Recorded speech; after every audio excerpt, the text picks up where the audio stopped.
There are still places to go, people to see, and adventures ahead. Azure Well creates vitamins and supplements focused on purity, potency, and consistency for people who want to make the most of every season of life. Every formula is lab tested and designed for everyday wellness. If quality matters to you, compare what's in your cabinet to Azure Well. Visit AzureLivingWell.com. That's AZURE livingwell.com. These products have not been evaluated by the FDA and are not intended to diagnose, treat, cure, or prevent any disease.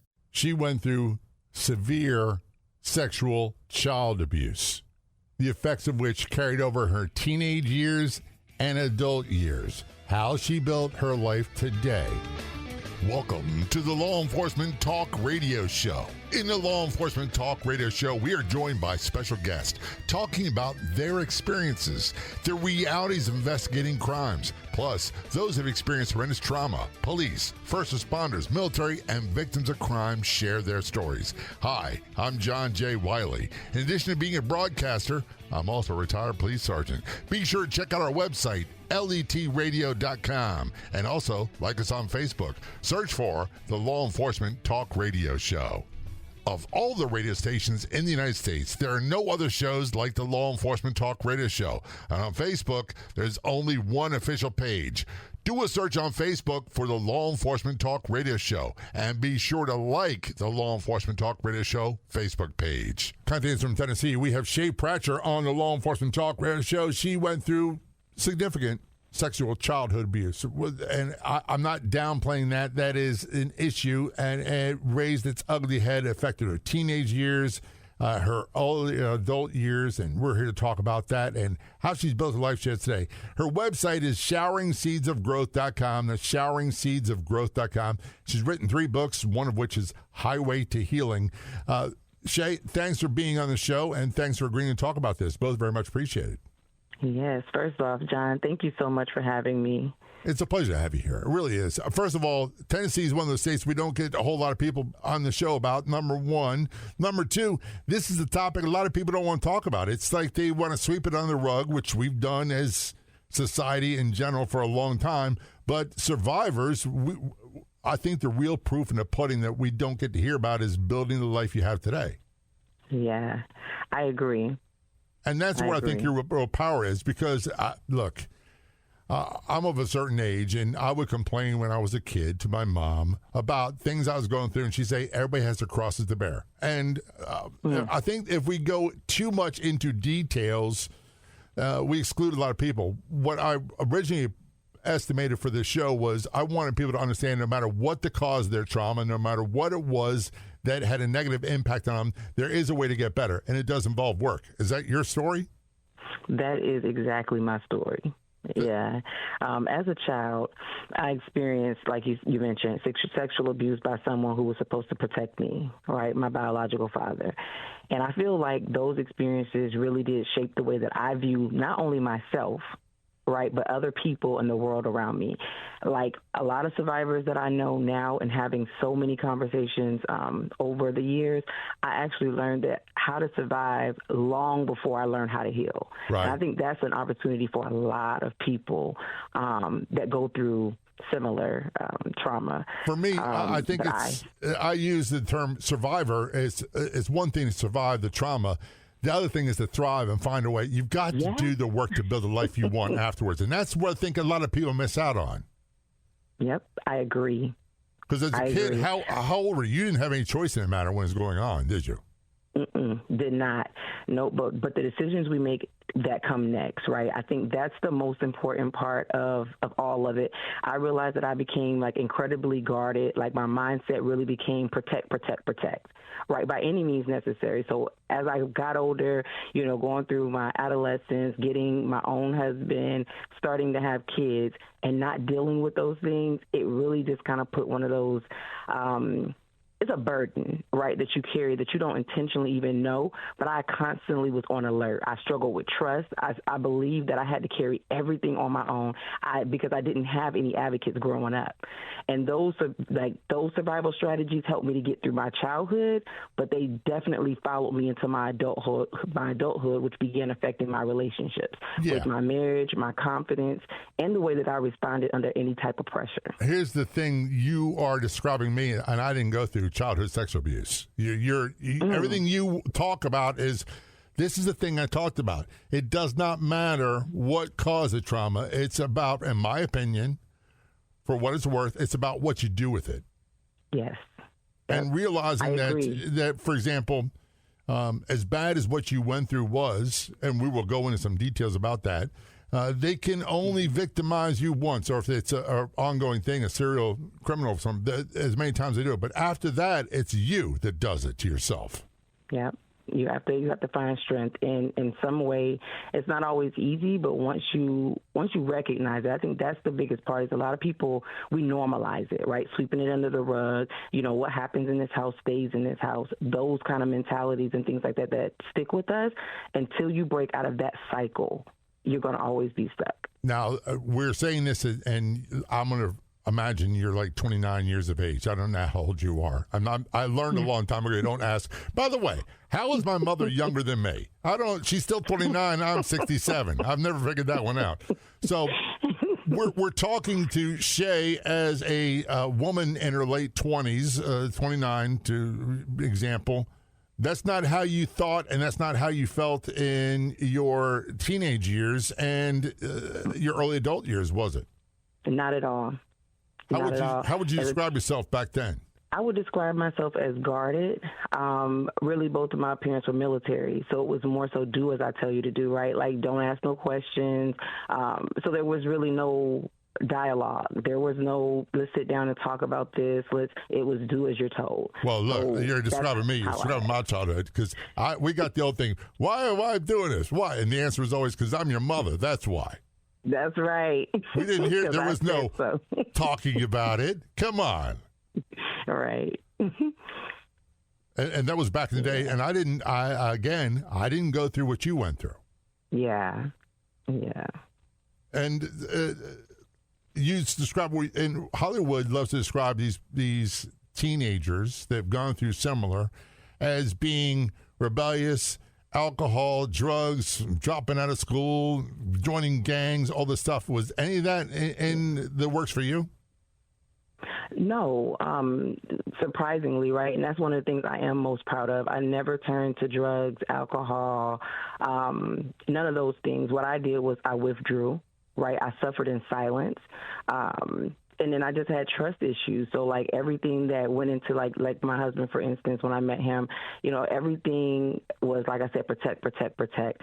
And so how it impacted me more so was feeling like I didn't have anybody to talk to about it, because I was so afraid that it would get back to my parents. And then meeting him, being able to tell him about the story, right, like what happened, but we still had to navigate the journey of being in front of my parents and things like that. And then having my own children and experiencing them in such a way, like me trying to protect them from each other, right? If I walk in a room and they're doing too much, I'm like, what's going on in here? And just, not realizing that those triggers is really how I would decide it, is like the triggers were really running my life. I hear you. And is it safe to say that you were navigating walking through a minefield, not just of the trauma you went through as a child, but everything else that went with it? I agree with that. Yep. Accurate. And the problem with walking through a minefield is you never know every step is going to be the last step, if it's going to blow up on you. That's right.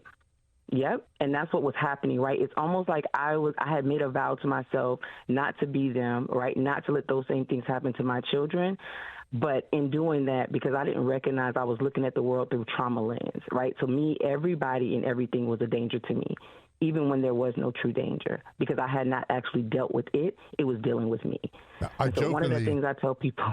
I jokingly tell people is that I'm still very hypervigilant. I'm a lot less than I used to be, but yeah. I don't really relax totally with people. Especially people I don't know about. Yeah. I'm like that. I think I'm less like that nowadays because I'm more of a people person. I want to help people. It's my mission that I'm on through everything that I've gone through. But even my greater like testimony is having my firstborn son. Well, maybe you can, when this interview's over with, you can transform me so I become a little bit more of a people person. We're talking with Shae Pratchett. She was a victim of child abuse, sexual child abuse throughout her childhood. And when we return, we're going to talk a little bit about that. We're going to talk about her teenage years, her adult years, getting into therapy, and building the life she has today. Her website is showeringseedsofgrowth.com. That's showeringseedsofgrowth.com. She's written 3 books, one of which is Highway to Healing. That's Highway to Healing. This is Law Enforcement Talk Radio Show. Don't go anywhere. We will be right back.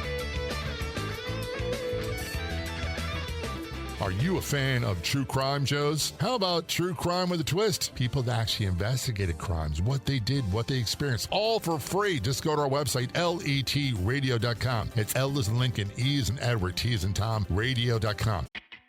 I think most people are looking for more simplicity these days. That's one reason I appreciate Azure's Standard. At first, I thought it was just about groceries. Then, I discovered gardening supplies, pantry staples, household products, and so many of the other things we use every day. They've spent over 30 years delivering clean, organic groceries and earth-friendly products to families who care about what goes on their plates and into their lives. Everything they offer is rooted in real nutrition, transparency, and trust. What I like is that it encourages a different mindset. Instead of constantly running to the store, you begin thinking about your home differently. You stock your pantry, you plan family meals, maybe you plant a garden. You become a little more intentional about what you bring into your home. That's what abundance means to me. Experience new products and stock up on your favorites during this month's Waves of Abundance sales. Discover a simpler, healthier way to shop for the things that matter most at azurestandard.com. That's AZURE standard.com. Hey, it's Mike Rowe, and it just occurred to me that ZipRecruiter has been sponsoring my podcast, The Way I Heard It, for the last 10 years. Consequently, I've agreed to sing their jingle at the end of this commercial in 4-part harmony, all by myself. Why would I do that? Because years ago, when the MicroWorks Foundation was expanding and I was desperate to hire a few uniquely qualified individuals, I posted a job for free on ZipRecruiter, and I found the people I was looking for in less than 24 hours. It's that simple. Ever since, I've been telling my audience that ZipRecruiter got me the most qualified, most interested people. And now I'm telling you. Post a job for free at ZipRecruiter.com/zip and watch what happens. That's ZipRecruiter.com/zip. And now, here's their official jingle in 4-part harmony. Build your team. Build it sooner. Meet your match at ZipRecruiter. Try it free.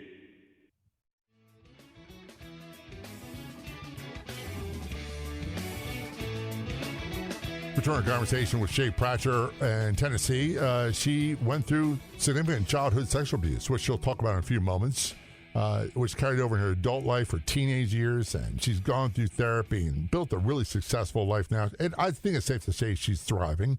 Her website is showeringseedsofgrowth.com. That's showeringseedsofgrowth.com. She's written 3 books, one of which is called Highway to Healing.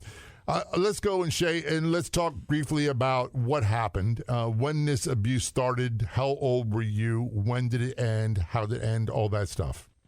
Okay. So, I was about between the ages of 7 and 8 years old, and it lasted into my teenage years. I want to say till I was about between 15 and 16. It started, I can remember, it felt like what my biological father was explaining to me is that he was trying to teach me, right, how not to allow other little boys to take advantage of me. So it started out real subtle. It was kind of like, hey, one day, this is what a man private part looks like, this is what happens. And then it kind of escalated from there. It'll be like, okay, next, the next time. And it happened a lot. I can't even explain to you like how over the course of those years, how many times, but it would escalate. So then it would take, it would lead to him. A term we call grooming, setting you up for that. Yes. And it's, look, I got to address the elephant that's in the room. This is your father that did this, and did that create a lot of, what's the word I'm looking? I don't even know the right word. A lot of distrust. I'm not sure how to even have a discussion with this guy. Yeah, a lot of distrust, because I honestly felt like if my own father could do those things to me, there was really nothing that any other man, like that. I always believed that nobody else would choose me and nobody else would be able to love me the way that I needed to be loved. And I would think, and this is a little bit off topic. I'm just going back to my younger years, and I'm going to reiterate this. I had a good childhood. I didn't have any of this stuff happen to me. So it's been a non-issue in our life. However, there was a period of time as a young man where I was, let's just say, especially when I was a single guy, I was not the most discerning guy sexually there is. That stuff left me feeling like the only thing I was good at was sex, and I wasn't worthy of being around. Mm-hmm. Was that how you felt? That's how I felt. Everything was sexualized, but I think the difference in this situation is that I went numb, right? Like, so over the years of experiencing those things, sex wasn't attracting or appealing to me, right? And there's certain things that the triggers that led from there, like even now, like how I deal with my husband, post-therapy, things are great. But before that, it's a response that my body had to a lot of the things that we would do, right? That were just an impact of what happened, and I never recognized it as such until I went through therapy. And we'll get into therapy a bit, because right away I'm thinking, oh my, how do you even start this conversation now? Where do you go? Well, I don't even know where to start, begin with. So here's the thing I've got to ask you. Again, this goes back to our first segment. Hollywood portrays teenagers in a certain way that go through this sort of thing, that they have all kinds of behavioral problems. You said, other than the fact that you were guarded and you didn't really trust people, that was it. Yeah, I was afraid. Like, my parents were military. I was really afraid of what they could do to me.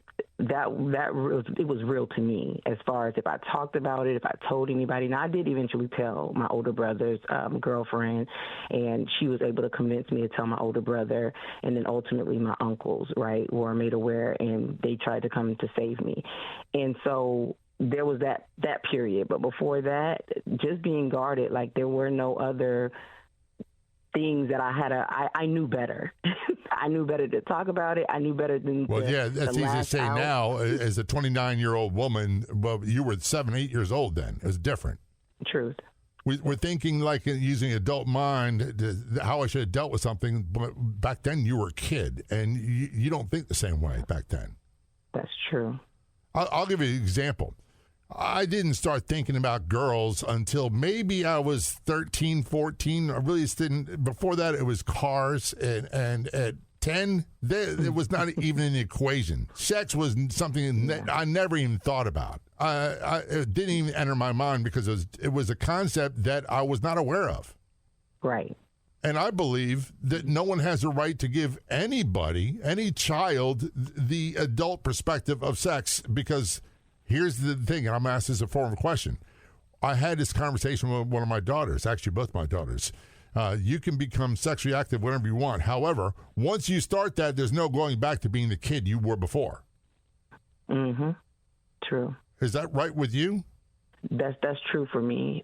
It's true, but I think when I talk to other people and I realize how it impacted them, like some of the things they've gone through, I didn't take that extreme path. Like, I know people who have gone through similar situations, and they turned out to be like, I have to have it, I have to go, and they're just like very promiscuous.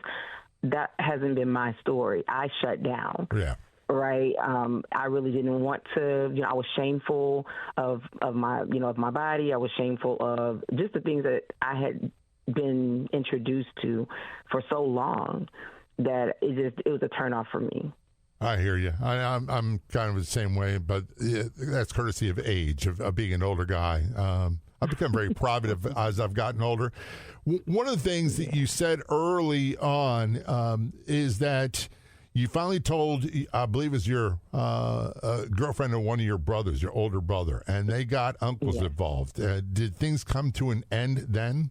It did. When I was about 15, between 15 and 16, it did. It's like I confided in her. She was like, I know this is going to be hard for you, but you need to tell your brother.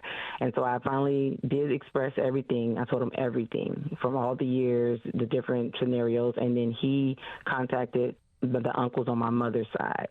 The next morning, they were there, all of them.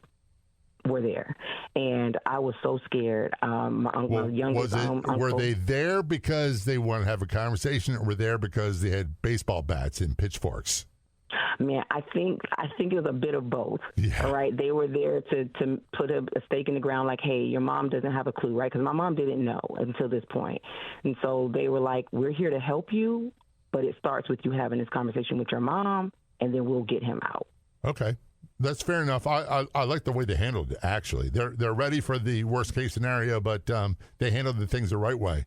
And sure. We can look back and say, I don't believe there's any right way or wrong way. One of the things I think is you got to get involved. Would you agree with that? Yeah, I would. I think the worst thing that could have happened is nothing. Yeah. So they did something in what they thought was best at the time, and I'm forever thankful for that.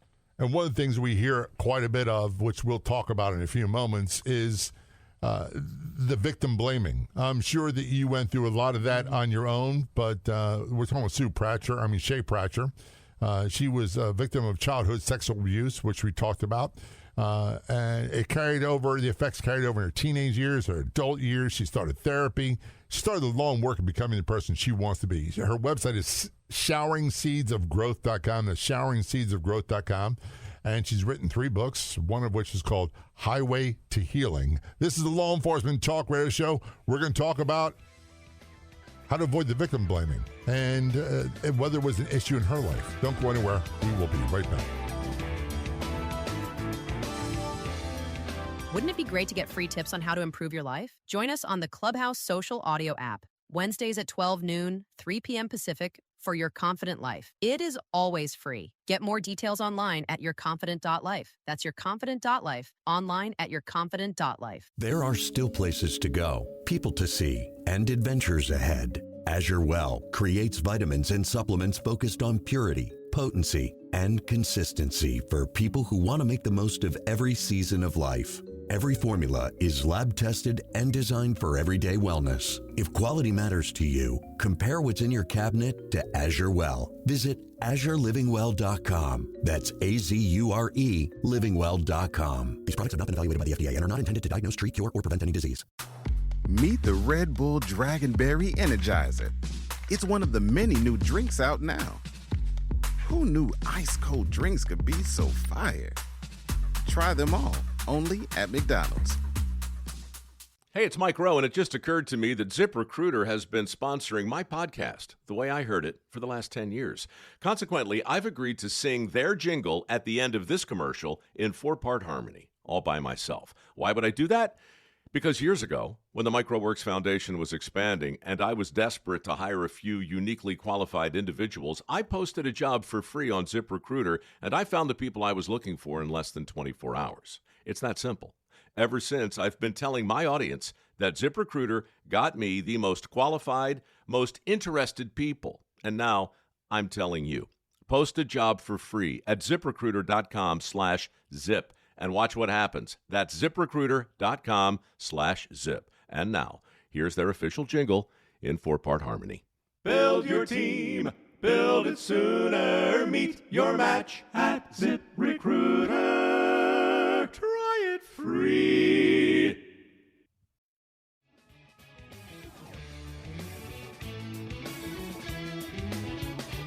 Turn a conversation with Shae Pratcher. She went through extreme childhood sexual abuse for a long time. It had a profound effect on her teenage years, her adult years, which we'll talk about in a few moments. She engaged in therapy, started building the life she wanted from then on, and I think it's safe to say she's thriving and doing very well. Her website is showeringseedsofgrowth.com. That's showeringseedsofgrowth.com. She's written 3 books, one of which is called Highway to Healing. That's Highway to Healing. Check it out.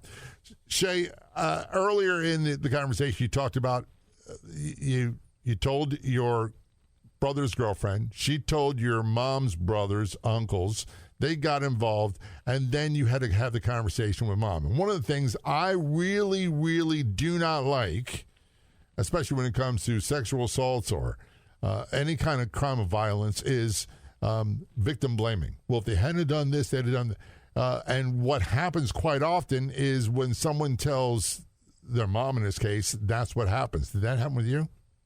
It did. Victim blaming, no, I wouldn't say that from her. I remember her coming into my room, my youngest uncle bringing her there and just sitting down and just advising me that I was going to have to just have the conversation.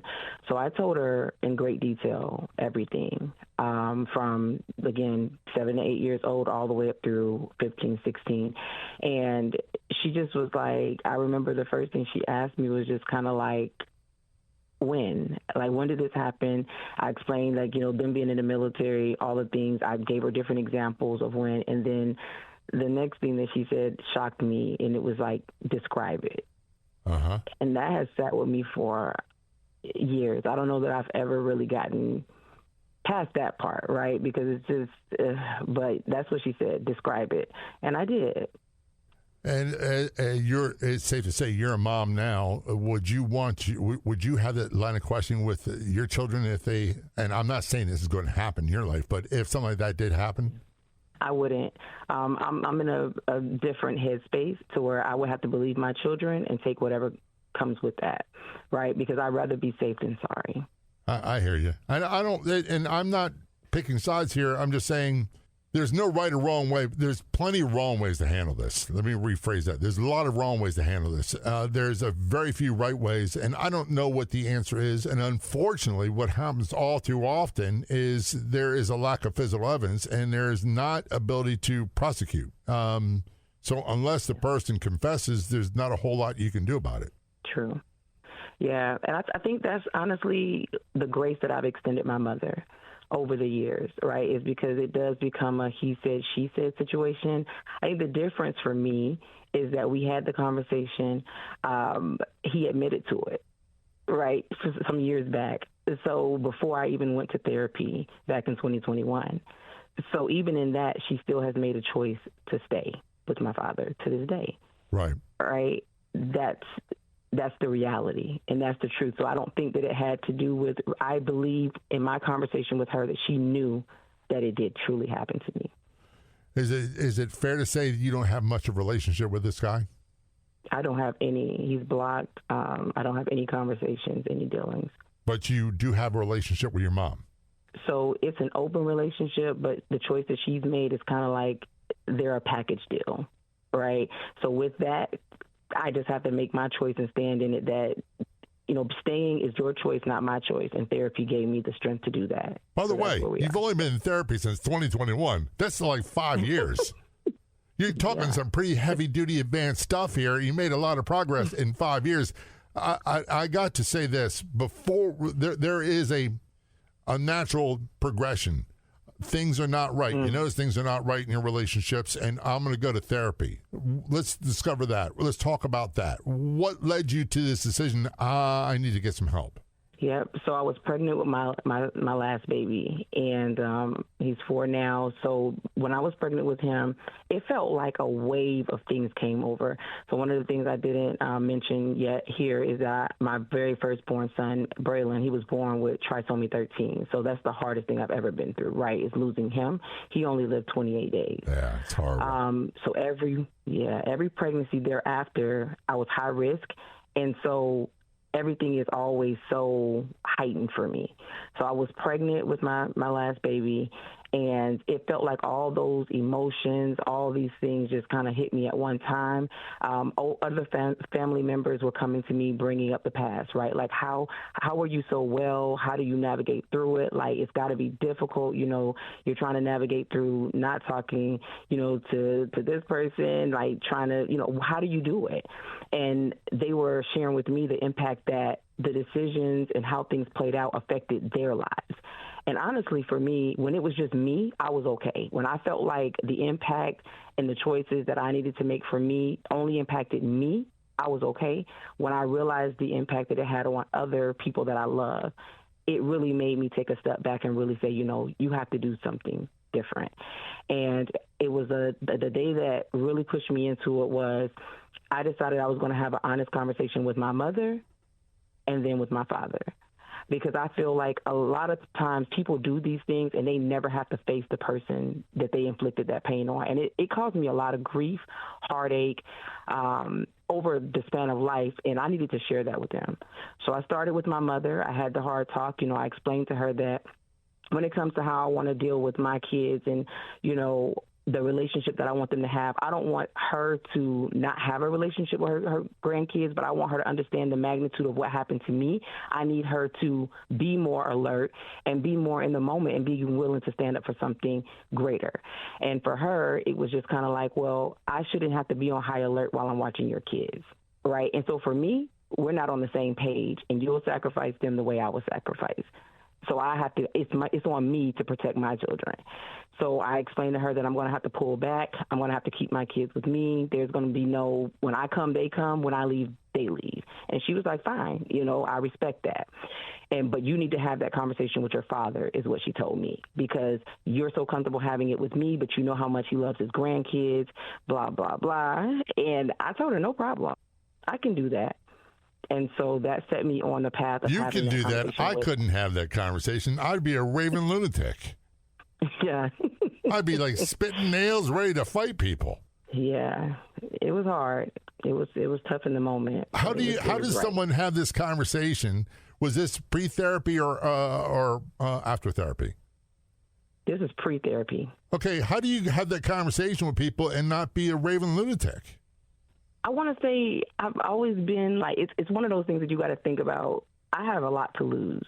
Like the life that I want to live, I knew that I wanted to live a better life and I wanted to do things differently. I just didn't know how to do it. Right. But I had a epiphany one day that was like, she keeps asking you to keep your kids overnight. And all I can think about is leaving my kids and something happening to them and then me having regret for the rest of my life. And I wasn't willing to do that. The epiphany was either you're going to sacrifice your kids and allow something like that to possibly happen to them by him, or you're going to stand up for what's right. And that's what I had to do for my children. And I'm not saying this as a get out of jail free pass, but I think as a man, and I have 2 daughters, and I had significant worries about them, which are all unfounded. But I didn't have the same set of worries that my wife at the time had, their mother had. I didn't view things the same way she did. Yeah. And here's part of the problem, especially when it comes to childhood sexual abuse. It's not the boogeyman. We've been told that we need to be concerned about the guy in the van, the creepy guy with the kids, and the hate kids that got candy. You got to be worried about them. But it's the people that have access to children. It's usually someone very close to you need to worry about. That's right. And in this case, it turned out to be your father. Yep. And I use the word father, not dad, because they're 2 different things in my book. I agree.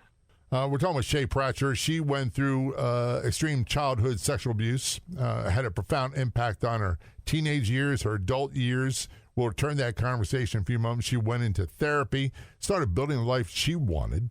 Her website, you want to get more details about her, showeringseedsofgrowth.com, the showeringseedsofgrowth.com. She's written 3 books, one of which is called Highway to Healing. That's Highway to Healing. This is Law Enforcement Talk Radio Show. We're going to take a short break. I promise you, we'll be right back. How would you like a free ebook on tips to improve your health? We're talking about tips you can use for free to add years to your life. Best of all, the ebook is free to download at lethealthy.com. When we say free, we mean free, so you can download the free ebook to improve your physical health, all while preserving your financial health. Get the ebook for free today at lethealthy.com. That's at lethealthy.com. Again, the website is lethealthy.com. I think most people are looking for more simplicity these days. That's one reason I appreciate Azure's Standard. At first, I thought it was just about groceries. Then, I discovered gardening supplies, pantry staples, household products, and so many of the other things we use every day. They've spent over 30 years delivering clean, organic groceries and earth-friendly products to families who care about what goes on their plates and into their lives. Everything they offer is rooted in real nutrition, transparency, and trust. What I like is that it encourages a different mindset. Instead of constantly running to the store, you begin thinking about your home differently. You stock your pantry, you plan family meals. Maybe you plant a garden. You become a little more intentional about what you bring into your home. That's what abundance means to me. Experience new products and stock up on your favorites during this month's Waves of Abundance sales. Discover a simpler, healthier way to shop for the things that matter most at AzureStandard.com. That's AZURE Standard.com. Hey, it's Mike Rowe, and it just occurred to me that ZipRecruiter has been sponsoring my podcast, The Way I Heard It, for the last 10 years. Consequently, I've agreed to sing their jingle at the end of this commercial in 4-part harmony, all by myself. Why would I do that? Because years ago, when the MicroWorks Foundation was expanding and I was desperate to hire a few uniquely qualified individuals, I posted a job for free on ZipRecruiter, and I found the people I was looking for in less than 24 hours. It's that simple. Ever since, I've been telling my audience that ZipRecruiter got me the most qualified, most interested people. And now I'm telling you. Post a job for free at ZipRecruiter.com/zip and watch what happens. That's ZipRecruiter.com/zip. And now, here's their official jingle in 4-part harmony. Build your team. Build it sooner. Meet your match at ZipRecruiter. Try it free.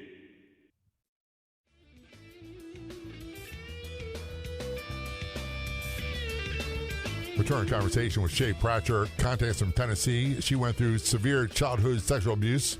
It's carried over in adult life or teenage years. She had a child die young, which we kind of skirted over. And I'll be honest with you, I can't really talk about that. But she went into therapy in 2021 and is doing very well. She's thriving. Her website is showeringseedsofgrowth.com. That's showeringseedsofgrowth.com. She wrote 3 books, one of which is called Highway to Healing. Check it out, Highway to Healing. Earlier, I always say this. Look, I was never a bad guy. I'm not the guy, I thank God I'm not the guy I used to be, but I'm not the guy I want to be yet. I think I'm a lot closer, and with God's help, I'll get there eventually. And then guess what happens? They plant you. So I'm not pushing that anytime soon. Are you the person you want to be yet?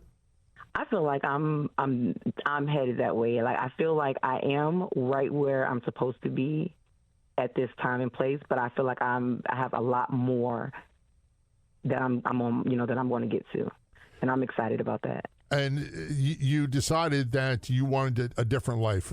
If you look back at your life now, would you think that's a different person, or is it you, but you're not defined by that? I think I'm a better person because of everything that I did go through. I get this question a lot as far as like, if you could go back and do anything over, would you change anything?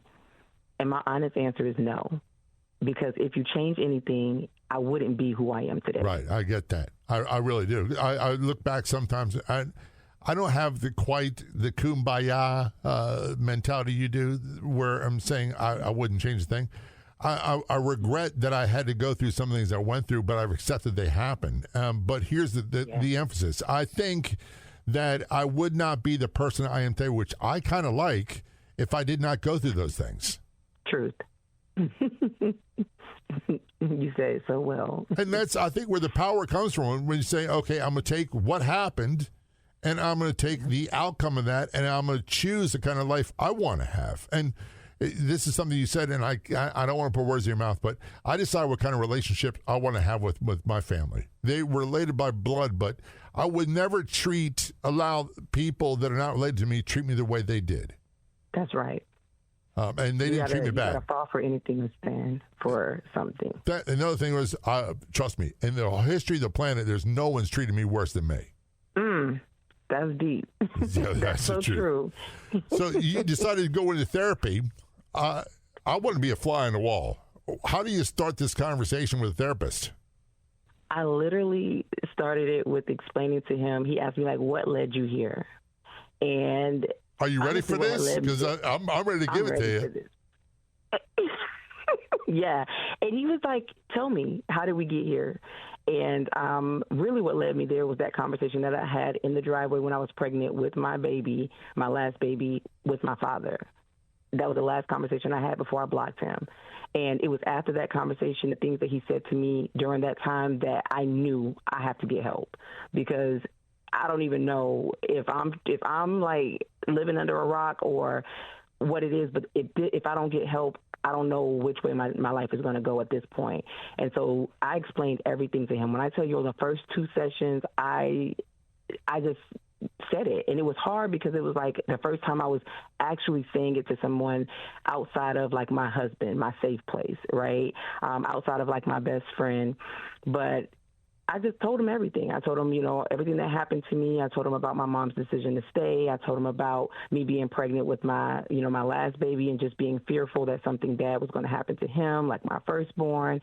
And that's really what kicked this off, and God is there. Here's the thing, and you probably don't, you're significantly younger than I am. We used to play in our neighbors' yards, and we used to drink from a garden hose.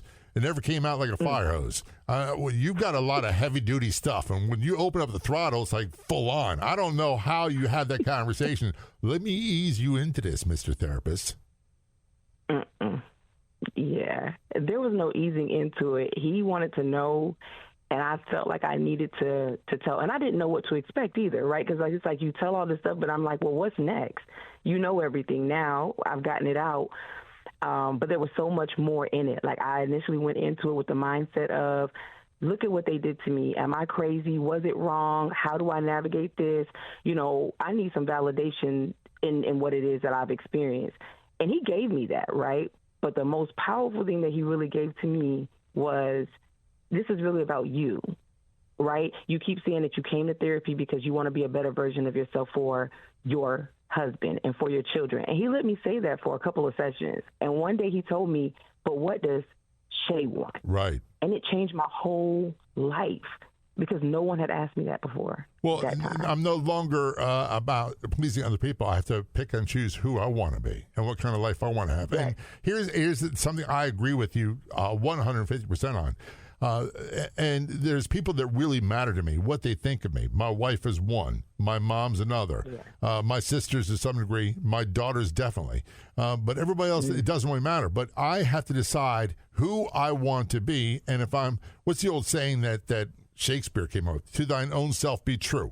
It doesn't matter what I say to you. It doesn't matter what I say to other people. If I'm lying to myself, I'm committing a problem that's going to compound itself. Yeah. Yep. How would you describe your life today? Today, it's amazing. I really believe that I went from a place of merely surviving to truly thriving. That's how I would summarize it today. And you've written three books, one of which is Highway to Healing. What is that about? It's literally about my healing journey. So throughout therapy, I journaled. Every day that I went to therapy, I journaled what happened, what was said, and then I would self-reflect after each session. And so it was like toward the end, I was in therapy for 15 months. And it was one day, it was so clear to me, I just heard, you're going to write a book. And I just remember it was so intense. But it's about my healing journey. It has everything, like from the beginning all the way up through me going through therapy and my sessions with my therapist in that book. And that's called Highway to Healing. I ask this all the time because the thought of writing a book is something that I'm very interested in, but I'm also very baffled by. I want to know parts of. Did you write this as a form of therapy for you or putting a purpose to your pain? Yes, absolutely. It gave me some type of relief. Releasing it wasn't really, I couldn't imagine. I'm not going to lie, like, oh, I want to be an author. That was never a dream or a thought. But when I realized that this is bigger than me, right? Like how many people suffer in silence and they are never able to really have a voice. Yeah, this is a problem that really exists for a lot of people. And one of the things I can't stand is that people live horrendous lives as adults, and it's because of things that happened, as a catchphrase, unresolved trauma from your childhood. And I'm like, man, why are you doing this to yourself? Yep. You're not going to resolve the past. For me, I had to learn to accept certain things, and not childhood is not a thing. Mine's police-related. So you wrote the book. What came first, the books or your website, showeringseedsofgrowth.com? The book came first. I launched that in March of 2023. So my goal going out of therapy was to go into 2023 therapy-free. And so my last session was in December of 2022. My next goal was to launch that book by my 35th birthday. I know you think I'm 29. Yeah. I know not to ask you how old you are. That's all I know. I'm not the brightest man in the world, but I know that. Yeah, so that was a goal of mine, and I literally launched it the Friday before I turned 35. And then later that year, in October of 2023, I launched my coaching it's like a life coaching, motivational speaking, showering seeds of growth was birthed from that place of being able to help people to go from merely surviving to truly thriving. So you mentioned something that a life coach and motivational speaker. Can people get information about that on your website, showeringseedsofgrowth.com? They absolutely can. Yep, showeringseedsofgrowth.com. And I would imagine they can contact you there directly if they're interested in getting more information. Absolutely. Now, is there anything you can't do? Ooh. I know that's kind of a catch question. It's a tough save question. The world. I want this for everybody. If you understood the level of peace and joy that comes from choosing to hashtag heal for real, that's what I call it. We play with a lot of things and we say we want healing, we want to experience, life on the other side, but a lot of people are not really ready or able or committed to doing the hard work that's necessary to get I think to the other you side. said that the key word is work. Shae, thanks so much for being a guest on the Law Enforcement Talk Radio Show. Very much appreciated. Thank you so much for having me. I appreciate it, and thank you for having the honest conversation. I'd like to thank our guests for coming on the Law Enforcement Talk Radio Show. The Law Enforcement Talk Radio Show is a nationally syndicated weekly radio show broadcast on numerous AM and FM radio stations across the country. We're always adding more affiliate stations. If you enjoyed the podcast version of the show, which is always free, please do me a favor and tell a friend or two or three. I'll be back in just a few days with another episode of the Law Enforcement Talk Radio Show and podcast. Until then, this is John J. Wiley. See ya. I think most people are looking for more simplicity these days. That's one reason I appreciate Azure Standard. At first, I thought it was just about groceries. Then, I discovered gardening supplies, pantry staples, household products, and so many of the other things we use every day. They've spent over 30 years delivering clean, organic groceries and earth-friendly products to families who care about what goes on their plates and into their lives. Everything they offer is rooted in real nutrition, transparency, and trust. What I like is that it encourages a different mindset. Instead of constantly running to the store, you begin thinking about your home differently. You stock your pantry, you plan family meals, maybe you plant a garden. You become a little more intentional about what you bring into your home. That's what abundance means to me. Experience new products and stock up on your favorites during this month's Waves of Abundance sales. Discover a simpler, healthier way to shop for the things that matter most at AzureStandard.com. That's AZURE Standard.com. Hey, it's Mike Rowe, and it just occurred to me that ZipRecruiter has been sponsoring my podcast, The Way I Heard It, for the last 10 years. Consequently, I've agreed to sing their jingle at the end of this commercial in 4-part harmony, all by myself. Why would I do that?